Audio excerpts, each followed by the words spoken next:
चलें शुरू करते हैं। हमारे जो लर्निंग ऑब्जेक्टिव्स हैं सामने देखो उधर, एलईडी की तरफ देखो, नजर आ रहा है सबको? अच्छा, हम टर्मिनोलॉजी और कॉन्सेप्ट पहले सीखेंगे, फिर हम जनरल एंट्री सीखेंगे। कंट्रोल और सब्सिडियरी लेजर का कॉन्सेप्ट हमें ऑलरेडी है, लेकिन हम थोड़ा सा दोबारा टच कर लेंगे। और एक्सट्रैक्ट्स जो होते हैं, स्टेटमेंट ऑफ फाइनेंशियल पोजीशन और statement of profit and loss account के जो एक्सट्रैक्ट्स होते हैं वो एग्जाम में आते हैं, वो हमसे पूछे जाते हैं कि बताइए एक्सट्रैक्ट कैसे बनेगा। ठीक है जनाब? अच्छा भाई, तो बात यूँ है कि ये जो बिजनेस जो है ना दुनिया के अंदर या किसी भी मार्केट के अंदर, वो नॉर्मली जो है ना क्रेडिट पर चलते हैं। ऐसा नहीं होता कैश टू कैश बेसिस पर चलते ही। उसकी वजह क्या होगी? वजह ये होती है कि जब आप किसी को क्रेडिट देते हैं तो उससे आपका जो है ना बिजनेस बूम करता है। सही? उससे आपका बिजनेस जो होता है वो बूम कर रहा होता है। मसलन जैसे अगर मैं अपनी मिसाल और की मिसाल, अगर आप किसी को क्रेडिट की फैसिलिटी देते हैं तो उससे ये फ़ायदा उसको ये होता है कि जब वो माल बेच लेगा तो जब उसके बाद पैसे आ जाएंगे उसके, तो वो फिर आपको रीपेमेंट कर देगा, क्योंकि उसने भी अगर कहीं क्रेडिट पे कोई चीज़ दी होगी तो उसका पैसा वहाँ फंसा हुआ होगा, तो जब तक उसको पैसा रिसीव होगा तो आपको पे कर देगा। इसी तरह आपका पैसा जो होगा वो कहीं किसी और ने देना होगा। तो इस तरह ये दुनिया की साइकिल जो है ना ये क्रेडिट पे चल रही होती है। अच्छा, अब क्रेडिट पे जब चीज़ें चल रही होती हैं तो फिर अब उसके कुछ एक फ़ायदे तो ये होते हैं, आपका बिज़नेस एक तरफ से बढ़ रहा होता है, दूसरा फिर एक मसला ये भी रहता है कि पैसा जो है डूबने का ख़तरा भी होता है। ठीक है ना? मल्टीपल रीज़न्स होते हैं पैसा आपका जो है ना मार्केट से ना मिलने का। एक रीज़न क्या हो सकता है कि जनाब जिसके साथ आप बिज़नेस कर रहे थे वो बैंकरप्ट हो गया। बैंकरप्सी की सूरत में वो जितना जो है कोर्ट डिसाइड करेगी वो उतना आपको पे करेगा। ठीक है ना? अब वो मसला एक बैंकरप्सी हो गई, बस बिज़नेस ख़त्म हो गया। जैसे भी कोविड आया था तो बहुत सारे बिज़नेस डूब गए, अब वो कमा ही नहीं रहे तो आपको कहाँ से देंगे? तो ये तो चीज़ अंडरस्टूड होती है कि जिसके साथ भी आप लेन देन कर रहे हैं, जिसको क्रेडिट दे रहे हैं, तो ये बात अंडरस्टूड होती है कि अगर बिज़नेस में लॉस हो गया तो हमें पैसा नहीं मिलेगा या बहुत थोड़ा मिलेगा। अच्छा, दूसरा रीज़न क्या हो सकता है? दूसरा रीज़न ये होता है कि आपका डिस्प्यूट हो गया किसी इनवॉइसेस के ऊपर कि भाई आपने माल जो आपसे माल मांगा गया था वो आपने प्रोवाइड नहीं किया और डिफरेंट क्वालिटी का आपने प्रोवाइड कर दिया, तो आपके दरमियान में और जो आपका कस्टमर्स के दरमियान में एक मिसअंडरस्टैंडिंग हो गई। उसके नतीजे में क्या होता है कि ना डिस्प्यूट क्रिएट हो जाता है। तो वो कहते हैं हम इसका पैसे आपको नहीं देंगे क्योंकि हमारा जो माल था वो आपको आपने दिया नहीं। बहरहाल एक तो ये रीज़न हो जाता है। दूसरा रीज़न क्या हो सकता है कि भाई वो बिज़नेस ही बिल्कुल जो है ना वो बंदा ही छोड़ के मार्केट भाग गया, ये भी रीज़न हो सकता है। तो मतलब जेन्युइन रीजंस एक तो ऑनेस्टी वाले मतलब रियलिटी बेस्ड होते हैं, दूसरे कुछ लोग अपने लिए खुद भी बना लेते हैं। बहरहाल तो हम इस टॉपिक में ये पढ़ना ये सीखेंगे कि जो लॉसेस जो होते हैं इसको कैसे अकाउंट फॉर किया जाता है और उसकी क्या अप्रोचेस होती हैं। तो ये समझने से पहले सबसे पहले टर्मिनोलॉजीज कुछ सीख लेते हैं। अच्छा जरा टर्म्स, रिसीवेबल क्या होते हैं? द अमाउंट ओड, नजर आ रहा है भाई सबको? The amount owed from a credit customer. क्या ओड? मतलब हमने किसी को उधार दिया हुआ है और हमने पैसा उससे लेना है। रिसीवेबल से कहते हैं। कैसे कहते हैं? किसी कस्टमर को हमने कोई उधार पर माल सेल किया था और हमने उससे पैसा लेना है, वो क्या कहलाते हैं हमारे यहाँ? रिसीवेबल्स कहलाते हैं। अच्छा, रिसीवेबल्स जो है रिसीवेबल्स जो है ना ये ट्रेड रिसीवेबल्स के नाम से जाने जाते हैं। क्या इसको किस नाम से जाना जाता है? ट्रेड रिसीवेबल्स के। रिसीवेबल तो मल्टीपल और शक्ल के भी हो सकते हैं ना, मसलन आपने अपने एम्प्लॉयज़ को एडवांसेस दे दिए, अब वो भी एक तरह का रिसीवेबल है आपका। ठीक है, तो रिसीवेबल तो मुख्तलिफ शक्लों के हो सकते हैं। तो यहाँ जो रिसीवेबल की बात हो रही है वो कौन सा रिसीवेबल हो रही है? ट्रेड रिसीवेबल की बात हो रही है। क्या हो रही है? Trade receivables. कौन सा रिसीवेबल? वो रिसीवेबल जो जब क्रिएट हो जब आप किसी अपने कस्टमर को कोई माल सेल करें और माल सेल करने के नतीजे में उसकी तरफ कोई उधार हो जाए, कोई पैसा हमारी तरफ उसकी तरफ रुक जाए, हमें उससे रिसीवेबल हो, तो वो क्या कहलाता है? Trade receivable. भाई बात समझ आ रही?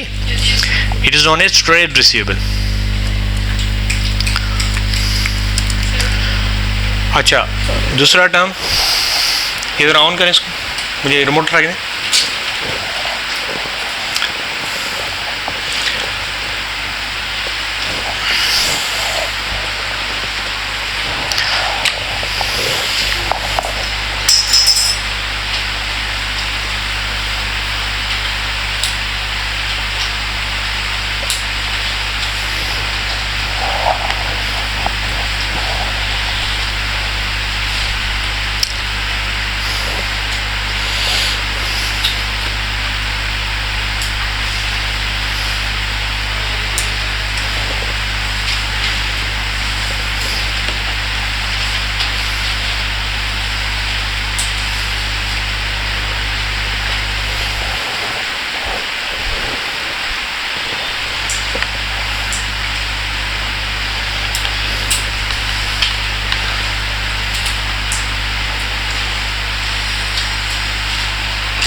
अच्छा जनाब,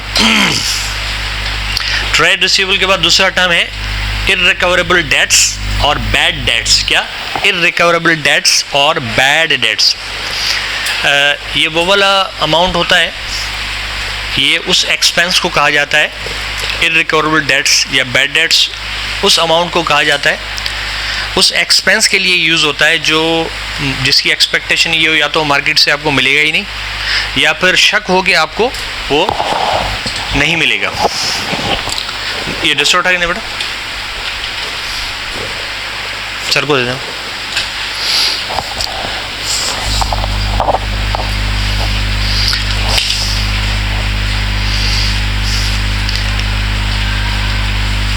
बात समझ आ रही है? ये किस लिए हम यूज़ करेंगे? ये हम वहाँ यूज़ करेंगे कि जहाँ पर या तो ये पैसा हमें मिलने वाला नहीं होगा या फिर उसके बारे में हमें कोई शक हो जाएगा।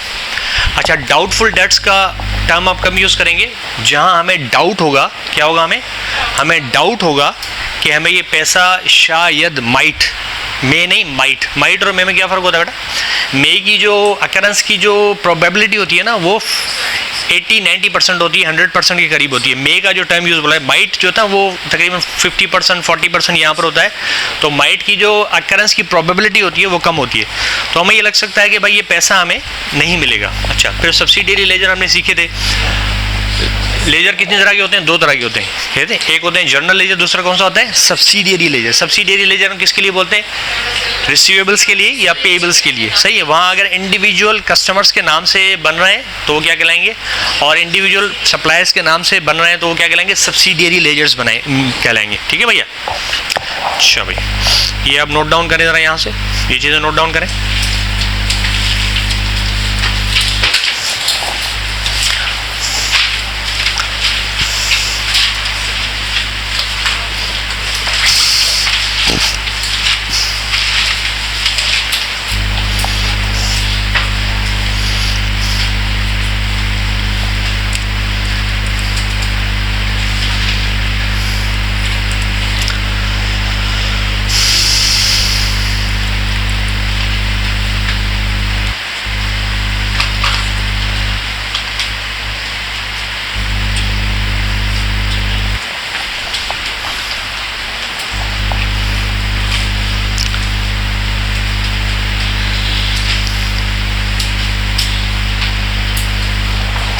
नजर आ रहा है सबको?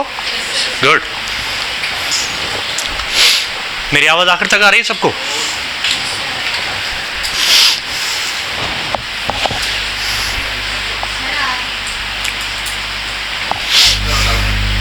ठीक है, आ जाइए।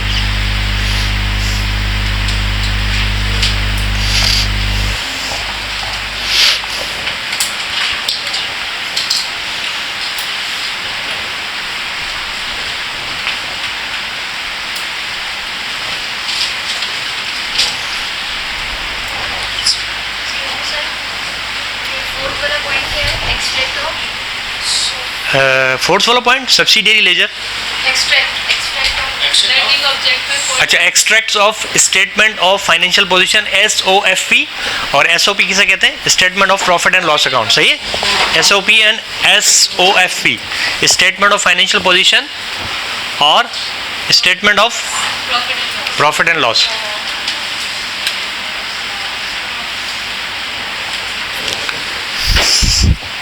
एक्सट्रैक्ट्स आपसे जब पेपर होगा तो आपसे पूछे जाएंगे कि एक्सट्रैक्ट्स बनाए कैसे बनते हैं।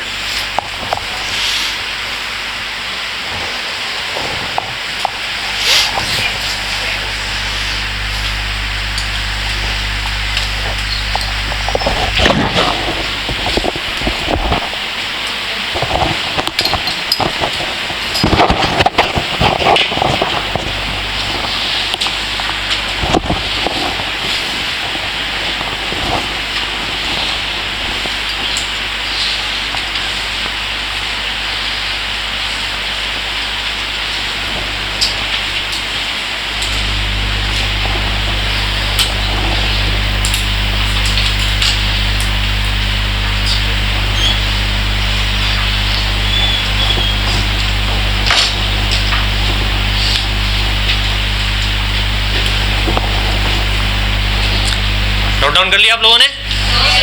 करें करें करें, शाबाश।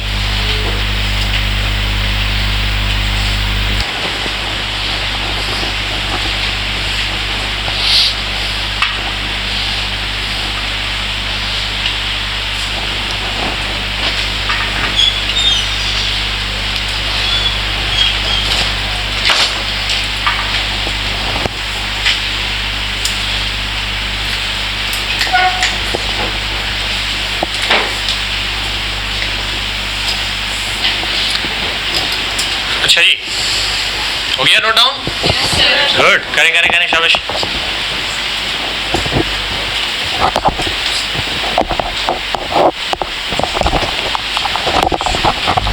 अच्छा, आप यहाँ रुक जाएं, जरा यहाँ रुक जाएं, आप सामने देखें।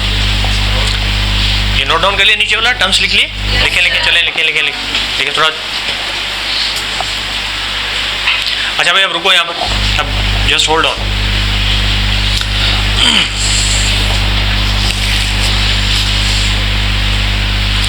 अच्छा, अब ज़रा जनरल एंट्रीज देखो, हम जनरलाइजिंग कैसे करते हैं, जनरल कैसे बनाते हैं इसका। जब हम कैश सेल्स करते हैं, तो ये तो हमें पता है ना उसकी एंट्री क्या होती है। नॉर्मली क्या एंट्री होती है उसकी, कैश या बैंक को डेबिट करते हैं, हम क्या करते हैं, सेल्स को क्रेडिट करते हैं, ठीक है। अच्छा, जब हम क्रेडिट सेल्स करते हैं तो उसकी नॉर्मल एंट्री क्या होती है। अगर हम सब्सिडियरी लेजर, अगर हम कंट्रोल लेजर बनाएंगे, तो क्या करेंगे, अकाउंट रिसीवेबल को डेबिट करेंगे। अगर हम सब्सिडियरी लेजर बनाएंगे तो क्या करेंगे, हम पार्टी का नेम लिखेंगे। क्या करेंगे, हम पार्टी का नेम लिखेंगे। गुड, उसको क्या करेंगे, डेबिट करेंगे और सेल्स को क्रेडिट करेंगे, ठीक है। अच्छा, जब आप कैश रिसीव करेंगे क्रेडिट सेल्स के अगेंस्ट, जब आप क्रेडिट सेल्स के अगेंस्ट कैश रिसीव करेंगे तो आप क्या करेंगे, कैश को डेबिट करेंगे, बैंक को डेबिट करेंगे, और अकाउंट रिसीवेबल या पार्टी का नाम जो भी है उसको आप क्या करेंगे, उसको आप क्रेडिट कर देंगे। सही है भाई, ऐसे ही होगा ना, यही हो सकता है। गुड, अच्छा। अच्छा भाई, अब इसमें अभी जो हम चीज़ सीख रहे हैं ना, हम वो चीज़ सीख रहे हैं कि अब हम अभी जो सीख रहे हैं वो ये सीख रहे हैं कि पार्टी से हमें पैसा मिलना ही नहीं है। क्या है, अब हम कंफर्म हो गया है, हमें क्या हो गया, अब डाउट नहीं है, देयर इज़ नो डाउट। हमें कंफर्म ये हो गया है कि हमें पार्टी डिफ़ॉल्ट कर चुकी है, पार्टी किसी वजह से भी डिफ़ॉल्ट कर गई, ठीक है। तो उसका पैसा हमें मिलना नहीं है। क्या नहीं है, उसका पैसा मिलना नहीं है। जब पैसा मिलना नहीं होगा तो फिर उस रिसीवेबल को हम क्या करेंगे, राइट ऑफ करेंगे। उसे क्या कहेंगे, हम राइट ऑफ करेंगे, मतलब अपनी बुक से उसको निकाल देंगे। सही है, उसको राइट ऑफ करेंगे। अच्छा, राइट ऑफ करने के क्या, कौन सा, जैसे मैंने अभी अकाउंट बताया आपको, कौन सा अकाउंट यूज करेंगे, इररिकवरेबल डेट्स एक्सपेंस या बैड डेट एक्सपेंस को यूज करेंगे आप। सही है, और अकाउंट रिसीवेबल या पार्टी का नाम से सब्सिडी लेजर आप बना रहे हैं तो उसको क्रेडिट कर देंगे आप। भाई बात समझ आ रही है, उसको आप क्रेडिट कर देंगे, ठीक है। लेकिन अगर ये हुआ फॉर इंस्टेंस, अगर ये हुआ कि कुछ वक्त के बाद वो बंदा दोबारा से, या वो कस्टमर था, इधर देखें सारे, वो कस्टमर दोबारा से अपीयर हो गया, सही है, और उसने आपको पैसा लौटा दिया, तो आप क्या करेंगे, आप जो आपने एक्सपेंस रिकॉर्ड किया है ना ऊपर, ये वाला बैड डेट एक्सपेंस जो आपने रिकॉर्ड किया है उसको क्रेडिट कर देंगे आप, अपने एक्सपेंस को कम कर देंगे, और कैश या बैंक को आप क्या कर देंगे, डेबिट कर देंगे। बात समझ आ रही है? गुड। अच्छा, अब ज़रा बंद कर दें बेटा, इसको बंद कर दें। अच्छा भाई, अब ज़रा एग्जाम्पल देखो ज़रा, यहाँ पर एक सामने एग्जाम्पल नज़र आ रहा है आपको? Yes, sir.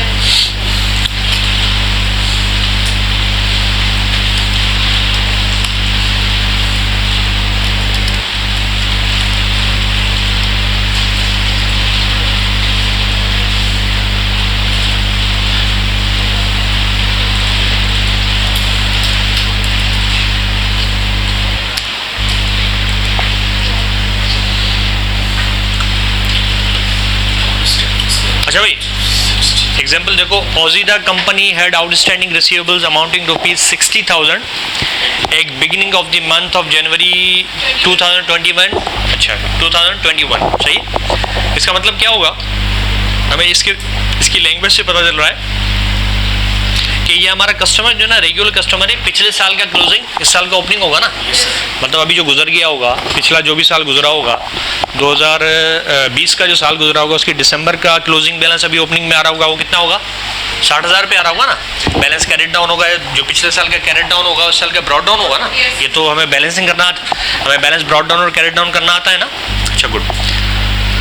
अच्छा कह रहे हैं कि उनके पास हमारे कितने थे जनाब, 60,000 रुपये हमारे उनके पास आउटस्टैंडिंग थे, हमने उनसे लेने थे। अच्छा ड्यूरिंग द मंथ कस्टमर, अच्छा ऑजिता कंपनी को किसी पार्टी से 60,000 रुपये लेने थे। अच्छा during the month a customer went bankrupt who had 70,000 to the company, 7,000 to the company. अच्छा भाई बात सुनो, इसका मतलब ये है कि ये जो यहाँ जो लेजर यूज़ कर रहे हैं वो कंट्रोल लेजर यूज़ कर रहे हैं। देखो ऑजिता कंपनी जो है उसने 60,000 रुपये अपने मुख्तलिफ कस्टमर्स से लेने, कितने 60,000 मुख्तलिफ कस्टमर्स से लेने उसने। उन्हीं कस्टमर्स में से एक कस्टमर था जिसकी तरफ 7,000 रुपये थे और वो जो है वो बैंकरप्ट हो गए। सही है, बैंकरप्ट हो गए, अब कंफर्म हो गया वो पैसा आपको मिलने वाला नहीं है। अब मिलने वाला नहीं है तो उसको एक्सपेंस के तौर पर रिकॉर्ड करना है हमने। तो भाई कैसे करेंगे, लिखा हुआ है required generalize a scenario, prepare ledger account receivable का और उसका इररिकवरेबल बैड डेट्स का लेजर अकाउंट बनाना है। तो आप एंट्री क्या बनाएंगे, इररिकवरेबल डेट्स को या बैड डेट एक्सपेंस को डेबिट करेंगे और अकाउंट रिसीवेबल को आप क्रेडिट कर देंगे। भाई बात सुनने आ रही है। अच्छा इसको नोट डाउन करें ज़रा, थोड़ा स्पेस छोड़कर नोट डाउन करें, कुछ लाइनें छोड़ें जो ऊपर वाला स्पेस छोड़कर नोट डाउन करें, स्पेस छोड़कर नोट डाउन करें।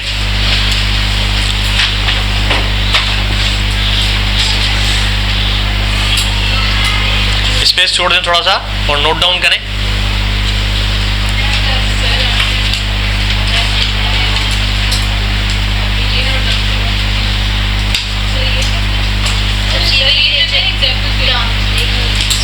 ये जगह छोड़ दें और फिर ये एग्जाम्पल लिख लें या पहले ये लिख लें जैसे आपको ठीक लगे। चलें इसको नोट डाउन कर लें, पहले ऐसा कर लें, इसको नोट डाउन करें, इसको नोट डाउन करें।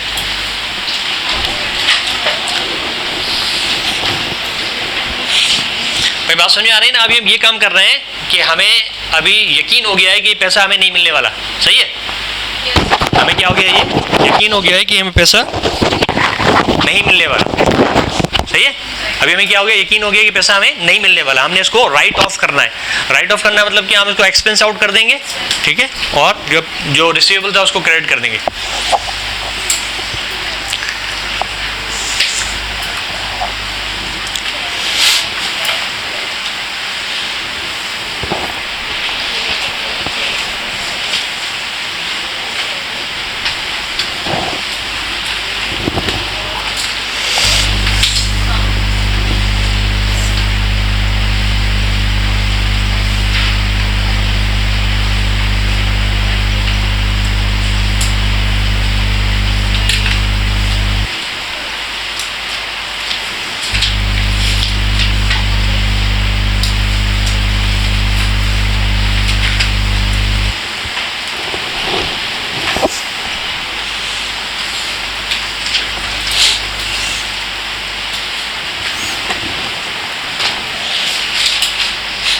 समझ में आ रहा है ना। ये अभी हम वो सीख रहे हैं कि जिसको बिल्कुल राइट ऑफ करना है अपनी बुक्स के साथ, ठीक है।